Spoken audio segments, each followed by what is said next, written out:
সুপ্রিয় নবম দশম শ্রেণীর ছাত্রছাত্রীরা, তোমাদেরকে সলেমানুজির অনলাইন স্কুলে আবারও স্বাগত জানাচ্ছি।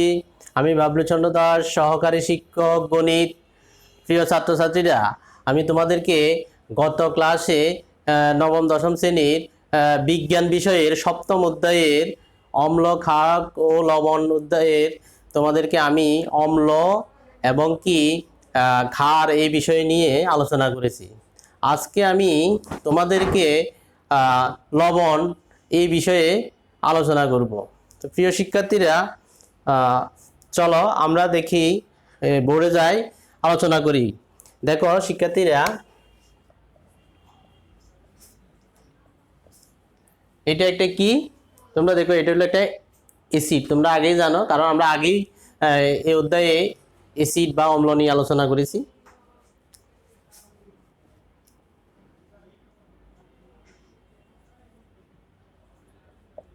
ধরো এটা একটা কি, ক্ষার। এটা অ্যাসিড, এটা হলো ক্ষার। তোমরা জানো অ্যাসিড আর ক্ষারে বিক্রিয়া করে কি ধরনের পদার্থ উৎপন্ন হয়? তোমরা জেনেছ যে লবণ ও পানি, লবণ ও পানি। তাইলে দেখো এটা কি উৎপন্ন হতেছে, ক্যালসিয়াম সালফেট প্লাস পানি, ক্যালসিয়াম সালফেট প্লাস পানি। তাইলে আমরা লবণ পাই কিভাবে? অ্যাসিডের সাথে ক্ষারের বিক্রিয়া করে কি উৎপন্ন হয়? লবণ ও পানি উৎপন্ন হয়। তাইলে আজকে আমরা তাহলে কি বিষয় নিয়ে আলোচনা করব? লবণ। তাহলে লবণ নিয়ে আলোচনা করব। দেখো আরো কয়েকটা বিক্রিয়া দেখতে পারো তোমরা, যেমন মনে করো সোডিয়াম হাইড্রোক্সাইড প্লাস HCl বিক্রিয়া করে সোডিয়াম ক্লোরাইড প্লাস পানি উৎপন্ন হয়, যে খাওয়ার লবণ, খাওয়ার লবণের সংকেত। তারপরে দেখো potassium hydroxide plus nitric acid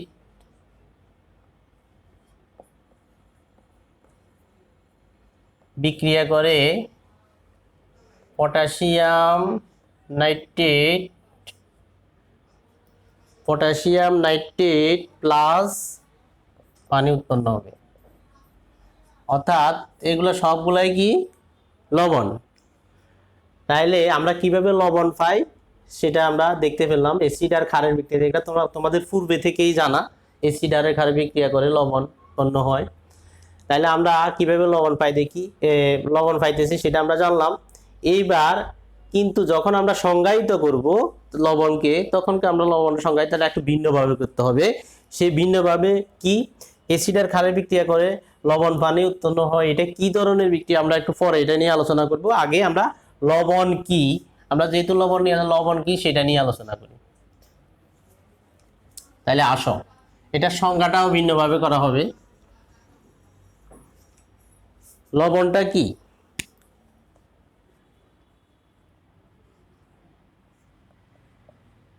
ধরো লবণ, লবণ হলো অ্যাসিডের অণুতে প্রতিস্থাপনীয় হাইড্রোজেন পরমাণুকে ধাতু বা ধাতুর ন্যায় ক্রিয়াশীল মূলক দ্বারা আংশিক বা সম্পূর্ণরূপে প্রতিস্থাপন করার পরে যে যৌগ গঠন করে তাকে আমরা লবণ বলো। লবণের সংজ্ঞা বলার সময় আমরা দেখো, যেমন অ্যাসিডের অণুতে প্রতিস্থাপনীয় হাইড্রোজেন পরমাণু কি রকম সেটা, যেমন মনে করো আমি একটা অ্যাসিড লিখলাম HCl, হাইড্রোক্লোরিক অ্যাসিড। হাইড্রোক্লোরিক অ্যাসিডের সাথে ধরো আমি ম্যাগনেসিয়ামের বিক্রিয়া করব। তাইলে কি হবে? Magnesium chloride plus H2 hydrogen, যেহেতু এখানে H2, তাহলে এখানে দুইটা হবে ম্যাগনেসিয়াম। হ্যাঁ, তাহলে ম্যাগনেসিয়াম ক্লোরাইড। এখন কি হইতেছে দেখো, এই অ্যাসিডের হাইড্রোজেন পরমাণুটা ম্যাগনেসিয়াম দ্বারা প্রতিস্থাপিত হয়ে ম্যাগনেসিয়াম ক্লোরাইড প্লাস হাইড্রোজেন উৎপন্ন হয়েছে। এখানে HCl এর হাইড্রোজেন পরমাণুটা ম্যাগনেসিয়াম দ্বারা কি হয়েছে? প্রতিস্থাপিত হয়ে ম্যাগনেসিয়াম ক্লোরাইড দ্বারা প্রতিস্থাপিত হয়ে ম্যাগনেসিয়াম ক্লোরাইড প্লাস হাইড্রোজেন উৎপন্ন হয়েছে। তাহলে অর্থাৎ আমরা লবণের সংখ্যা দেওয়ার সময় আমরা বলবো অ্যাসিডের প্রতিস্থাপনীয় হাইড্রোজেন পরমাণুকে তোমরা ইচ্ছে করলে লিখতে পারো। আচ্ছা দেখি আমি লিখে দিই, অ্যাসিডের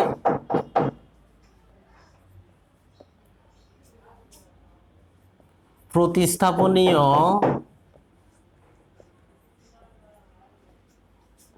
হাইড্রোজেন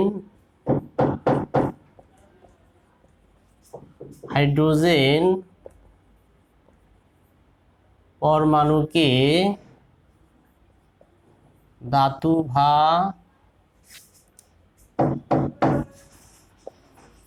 ধাতুর ন্যায় ক্রিয়াশীল মূলক দ্বারা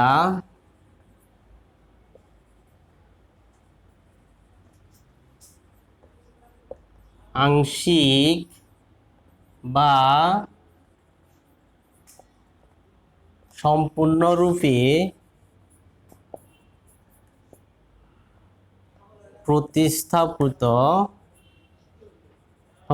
প্রতিস্থাপন করার পর যেই যৌগ আমরা পাই তাকে লবণ বলে। তাকে আমরা লবণ বলি। তাহলে তোমরা লবণের সংখ্যাটা জানতে পেরেছ। অর্থাৎ অ্যাসিডের প্রতিস্থাপনীয় হাইড্রোজেন পরমাণুকে ধাতু বা ধাতুর ন্যায় ক্রিয়াশীল মূলক দ্বারা আংশিক বা সম্পূর্ণরূপে প্রতিস্থাপন করার পর যেই যৌগ আমরা পাই তাকে আমরা লবণ বলি। যেটা আমরা উদাহরণটা এখানে দিয়েছি, HCl প্লাস ম্যাগনেসিয়াম বিক্রিয়া করে ম্যাগনেসিয়াম ক্লোরাইড প্লাস হাইড্রোজেন উৎপন্ন হয়। ইচ্ছে করলে তোমরা আরেকটা দেখতে পারো, যেমন sulphuric acid H2SO4 plus sodium বিক্রিয়া করে sodium sulphate plus hydrogen. Sodium sulphate plus hydrogen, এখানে যেহেতু সোডিয়াম দুইটা সেজন্য এখানে 2 দিতে হবে। তাইলে সোডিয়াম সালফেট প্লাস এখানে সালফিউরিক অ্যাসিডের হাইড্রোজেন পরমাণু এই যে সোডিয়াম দ্বারা প্রতিস্থাপিত হয়ে সোডিয়াম সালফেট প্লাস হাইড্রোজেন উৎপন্ন করে। তাহলে আশা করি তোমরা লবণ কি, লবণের সংজ্ঞাটা ভালো করে তোমরা বুঝতে পেরেছো। এবার আসো আমরা লবণের কিছু বৈশিষ্ট্য নিয়ে আলোচনা করব। লবণের আসলে কি কি বৈশিষ্ট্য আছে।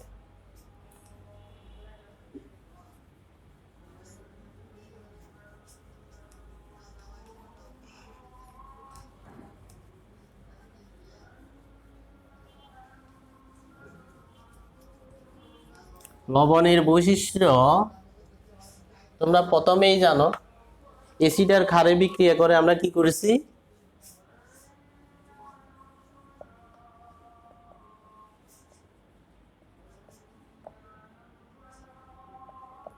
অ্যাসিড ও ক্ষারের বিক্রিয়া করে আমরা প্রথমে কি পেয়েছিলাম, লবণ ও পানি উৎপন্ন হয়েছে।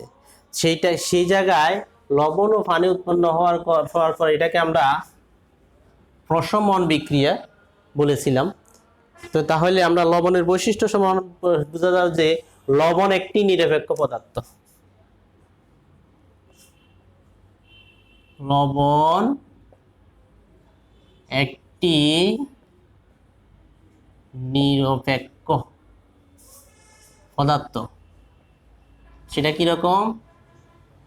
লবণ একটা নিরপেক্ষ পদার্থ কারণ লবণের মধ্যে আমরা যখন নির্দেশক বা লিটমাস পেপার দিই তখন লিটমাস পেপারের বর্ণের কোনো পরিবর্তন হয় না।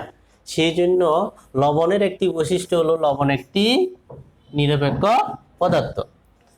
2 নম্বর হলো প্রায় সব লবণেই কঠিন দানাদার। প্রায় সব লবণেই কঠিন ও দানাদার। তাহলে 2 নম্বর হলো প্রায় সব লবণে কঠিন ও দানাদার। লবণে 3 নম্বর লবণ, লবণের গলনাঙ্ক উচ্চ ও স্ফুটনাঙ্ক গলনাঙ্ক, লবণের গলনাঙ্ক গলনাঙ্ক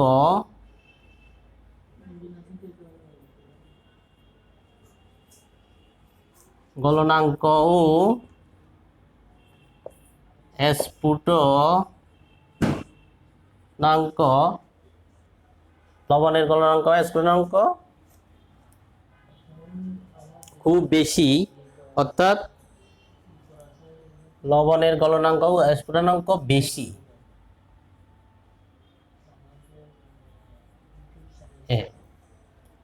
গলনাঙ্ক স্ফুটনাঙ্ক বেশি বেশি। 4 নাম্বার হলো কার্বনেট লবণ এসিডের সাথে বিক্রিয়া করে,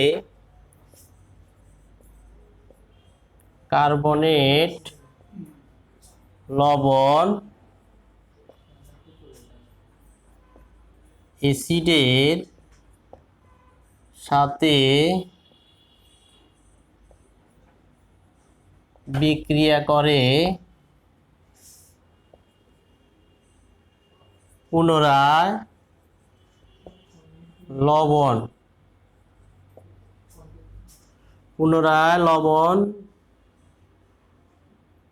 লবণ পানি ও কার্বন ডাই অক্সাইড উৎপন্ন করে। লবণ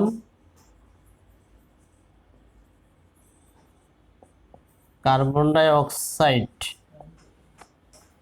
লবণ কার্বন ডাই অক্সাইড পানি উৎপন্ন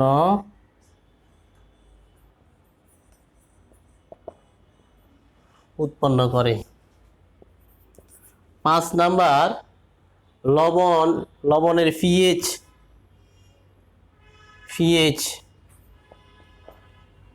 পিএইচ মান 7 এর কাছাকাছি,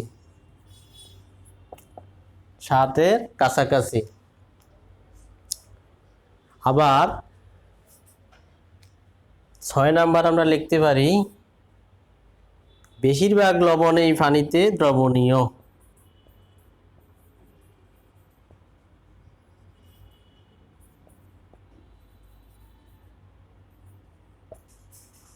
লবণ এই পানিতে দ্রবণীয়। তবে কিছু কিছু লবণ আছে যেগুলো পানিতে দ্রবণীয় নয়, সেটা হলো calcium carbonate, silver sulphate, calcium carbonate, silver sulphate, silver chloride.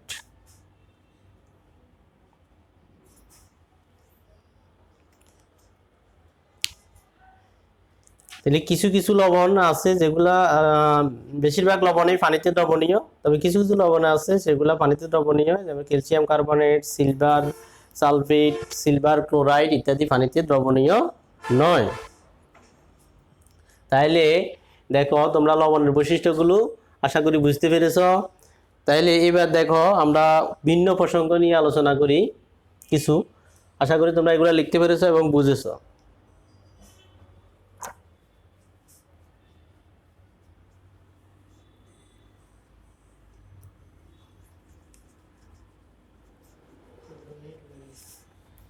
এখন আমি তোমাদেরকে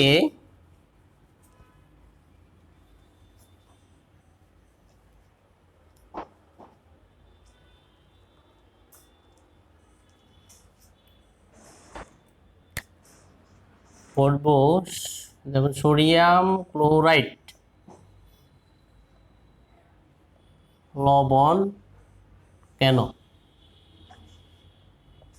প্রশ্ন, সোডিয়াম ক্লোরাইড লবণ কেন? আসলে সোডিয়াম ক্লোরাইড লবণ এটার মেইন কারণ হলো আমরা এসি, যেমন সোডিয়াম হাইড্রোক্সাইড প্লাস HCl বিক্রিয়া করে আমরা পেয়েছি কি সোডিয়াম ক্লোরাইড প্লাস পানি, অর্থাৎ সোডিয়াম ক্লোরাইড লবণ।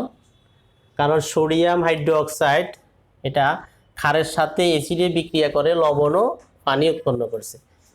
লবণ একটি নিরপেক্ষ পদার্থ। লবণের জলীয় দ্রবণ, সোডিয়াম ক্লোরাইডের জলীয় দ্রবণ লিটমাস পেপারের বা নির্দেশকের রঙের কোনো পরিবর্তন করে না। তার অ্যাসিড আর ক্ষারের বিক্রিয়া করে আমরা জানি লবণ ও পানি উৎপন্ন হয়। যেহেতু এটা নিরপেক্ষ পদার্থ, এটা তার বর্ণের কোনো পরিবর্তন করে না, তাহলে অ্যাসিড আর ক্ষারের সাথে বিক্রিয়া করে লবণ ও পানি উৎপন্ন হয়।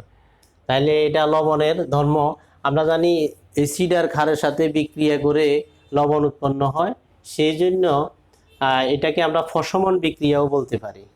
একটা ফসমন বিক্রিয়ায় যেই যৌগ উৎপন্ন সেটা একটা নিরপেক্ষ পদার্থ, তাই আমরা সোডিয়াম ক্লোরাইডকে লবণ বলবো। তোমরা এইভাবে আনসার করতে পারো। তারপর আবার আসতে পারে কপার সালফেট 5 অণু পানি। এটা লবণ কেন?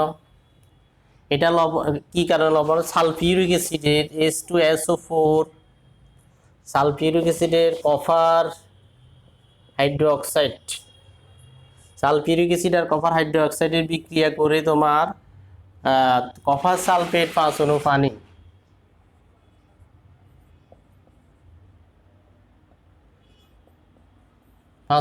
পানি উৎপন্ন, অর্থাৎ এখানে কপারটা সালফিউরিক অ্যাসিডের হাইড্রোজেন পরমাণুকে প্রতিস্থাপিত করে।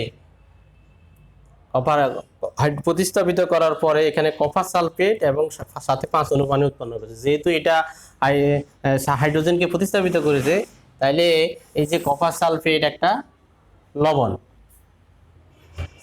তোমরা এইভাবে ব্যাখ্যা করে দিবে। তারপর তোমরা আরো জানো টেস্টিং সল্ট। টেস্টিং সল্টটা আসলে কি এটা বুঝে না। খাবারের স্বাদ বৃদ্ধি করার জন্য বিভিন্ন যেমন তোমরা বাজার থেকে বাচ্চারা পটেটো, তারপরে বিভিন্ন মজাদার খানা তৈরি করে। ওই মজাদার খাবারের স্বাদ বৃদ্ধি করার জন্য ব্যবহৃত যেই লবণটা, সেটাকে আমরা বলি টেস্টিং সল্ট বা সোডিয়াম। এটার আরেকটা নাম হলো সোডিয়াম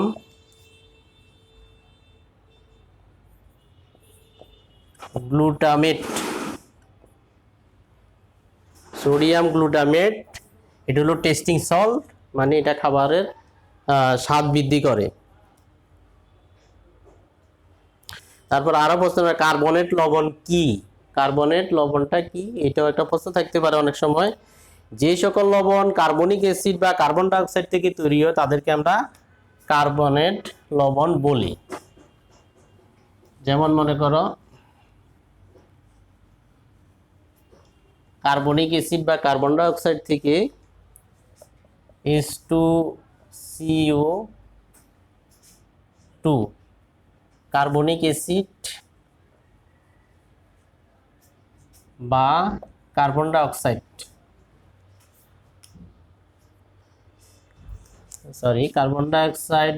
কার্বনিক অ্যাসিড বা carbon die oxide. Carbonic acid থেকে অথবা কার্বন ডাই অক্সাইড থেকে যে লবণ তৈরি হয় তাদেরকে আমরা বলি কার্বনেট লবণ। তাহলে তোমরা লবণ কি সেটা তোমরা বুঝতে পেরেছো, লবণের বৈশিষ্ট্য বুঝতে পেরেছো। তারপর ঠিক আছে, তাহলে তোমরা শিক্ষার্থীরা কার্বনেট লবণ কি সেটা বুঝতে পারো। কার্বনিক অ্যাসিড বা কার্বন ডাই অক্সাইড থেকে যে লবণ উৎপন্ন হয় সেটাকে আমরা বলবো কার্বনেট লবণ। তো শিক্ষার্থীরা আমরা এরপরে একটা বিক্রিয়া দেখো এরকম। আমি প্রথমে তোমাদের এই বিক্রিয়াটা লিখেছি, যেমন sulphuric acid plus magnesium hydroxide, sulphuric acid ক্ষার বিক্রিয়া করে ম্যাগনেসিয়াম সালফেট প্লাস পানি। যদি তোমাদেরকে প্রশ্ন করে এটা কোন ধরনের বিক্রিয়া, এটা এই বিক্রিয়াটা কি ধরনের বিক্রিয়া, তখন তোমরা কি উত্তর দিবে? অ্যাসিড আর ক্ষারের সাথে বিক্রিয়া করি, আমরা আগেই জানি অ্যাসিড আর ক্ষারের সাথে বিক্রিয়া করে লবণ ও পানি উৎপন্ন, এটা একটা লবণ, এটা একটা লবণ। তাইলে তোমরা আগে জানো অ্যাসিড আর ক্ষারের সাথে বিক্রিয়া করে লবণ ও পানি উৎপন্ন করে, তাহলে তোমরা এটাকে বলবে এক ধরনের প্রশমন বিক্রিয়া। এটা কি ধরনের বিক্রিয়া? প্রশমন বিক্রিয়া। এটা লবণ ও পানি উৎপন্ন করছে, এটা একটা প্রশমন বিক্রিয়া। এটা কেন প্রশমন বিক্রিয়া? কারণ অ্যাসিডের সাথে ক্ষারের বিক্রিয়া করে লবণ ও পানি, তাই সালফিউরিক অ্যাসিডের সাথে ম্যাগনেসিয়াম হাইড্রোক্সাইডের বিক্রিয়ায় ম্যাগনেসিয়াম সালফেট ও পানি উৎপন্ন করে। উপরোক্ত বিক্রিয়ায় ম্যাগনেসিয়াম হাইড্রোক্সাইডের ম্যাগনেসিয়াম সালফিউরিক অ্যাসিডের হাইড্রোজেনকে প্রতিস্থাপিত করে ম্যাগনেসিয়াম সালফেট উৎপন্ন করেছে। অর্থাৎ অ্যাসিডের হাইড্রোজেনকে ম্যাগনেসিয়াম ধাতু দ্বারা প্রতিস্থাপিত করার পরে সেখানে ম্যাগনেসিয়াম সালফেট ও পানি উৎপন্ন হয়েছে। তাইলে উপরোক্ত বিক্রিয়াটি দ্বারা বোঝা যায় যে অ্যাসিড আর ক্ষারের বিক্রিয়া করে লবণ ও পানি উৎপন্ন হয়েছে, অথবা অ্যাসিডের প্রতিস্থাপনী হাইড্রোজেন পরমাণুকে ম্যাগনেসিয়াম দ্বারা প্রতিস্থাপিত করে ম্যাগনেসিয়াম সালফেট ও পানি উৎপন্ন করে। তাইলে উপরোক্ত বিক্রিয়াটি একটি প্রশমন বিক্রিয়া, তোমরা ব্যাখ্যা করে দেবে। তো প্রিয় শিক্ষার্থীরা, তোমরা আশা করি লবণ কি, লবণের বৈশিষ্ট্য, তারপরে কার্বনেট লবণ কি, টেস্টিং সল্ট কি, তারপর অ্যাসিড আর ক্ষারের বিক্রিয়া করে লবণ ও পানি উৎপন্ন হয়, এগুলা তোমরা সবাই আশা করি বুঝতে পেরেছ। এবং কি sodium chloride, sulphuric sodium chloride, copper sulphate, তারপর ম্যাগনেসিয়াম সালফেট, এগুলা লবণ কেন, এটাও আশা করি তোমরা ব্যাখ্যা করতে চাও। যে ম্যাগনেসিয়াম সালফেট কেন লবণ, ম্যাগনেসিয়াম সালফেট লবণ এটার কারণ হলো এটা জলীয় দ্রবণের, যদি আমরা লিটমাস পেপার দিই, এটার লিটমাস পেপারে কোনো বর্ণ পরিবর্তন, অর্থাৎ নির্দেশকের কোনো বর্ণ পরিবর্তন হবে না। তাই বোঝা যায় যে এটা একটা নিরপেক্ষ পদার্থ, তাই এটা একটা লবণ। এটার কি কি বৈশিষ্ট্য আছে? এটা দেখতে অনেকটা দানাদার, তারপরে এটার পিএইচ মান 7-এর কাছাকাছি, তারপরে এটা নিরপেক্ষ পদার্থ। এভাবে তোমরা এদের বৈশিষ্ট্যটা ব্যাখ্যা করে দিবে। তো আশা করি ছাত্রছাত্রী তোমরা বুঝতে পারছো। সবাই ভালো থাকবে, ভালো করে বাসায় চর্চা করবে। তো সবাইকে ধন্যবাদ জানিয়ে এখানে শেষ করছি।